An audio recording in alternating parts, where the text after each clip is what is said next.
ইলিশ মাছ আর চিংড়ি মাছের সাথে সাথে পাবদা মাছও কিন্তু আমাদের খুব পছন্দের একটা মাছ, তাই বানিয়ে নিয়েছিলাম সর্ষে পাবদা। এই সর্ষে পাবদা বানানোর জন্য প্রথমে এখানে আমি নিয়ে নিয়েছি পাবদা মাছ। মাছগুলোকে ভালো করে ধুয়ে নুন, হলুদ আর সামান্য একটু সর্ষের তেল মাখিয়ে নেব।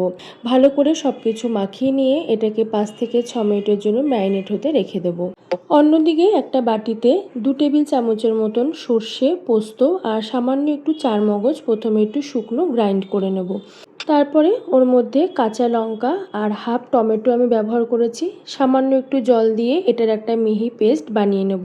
অন্যদিকে কড়াইতে সর্ষের তেল গরম করে মাছগুলোকে ভেজে নিচ্ছি। যেহেতু পাবদা মাছ একটু ফাটে, তাই অল্প নুন দিয়ে পাবদা মাছগুলো 2 থেকে 3 মিনিটের মতন ভেজে তুলে নিচ্ছি। সেই তেলে কালো জিরে ফোড়ন দিয়েছি আর দিয়ে দিলাম হলুদ এবং লঙ্কার গুঁড়ো। তারপরে সর্ষে পোস্তর পেস্টটা দিয়ে ভালো করে কষিয়ে নেব। পরিমাণ মতো নুন দিয়ে আবার একটু নাড়াচাড়া করে ঢাকা দিয়ে মশলাটা খুব ভালো মতো করে কষিয়ে নিচ্ছি। মশলাটা যখন কষে আসবে 1 চামচের মতো বেসন দিয়ে দেবো। তারপরে ভালো করে কষিয়ে নিয়ে জলটা দিয়ে দিচ্ছি। জলটা যখনই ফুটে উঠবে তখন পাবদা মাছগুলোকে দিয়ে 5 থেকে 6 মিনিটের মতো রান্না করলেই তৈরি হয়ে যাবে সর্ষে পাবদা। গরম ভাত দিয়ে এই সর্ষে পাবদা কার কার পছন্দ আমাকে কিন্তু জানাতে ভুলো না। তো আজ এই পর্যন্তই, তোমাদের সঙ্গে দেখা হবে আবারও অন্য কোনো একটা ভিডিওতে। তোমরা সবাই ভালো থেকো, টাটা।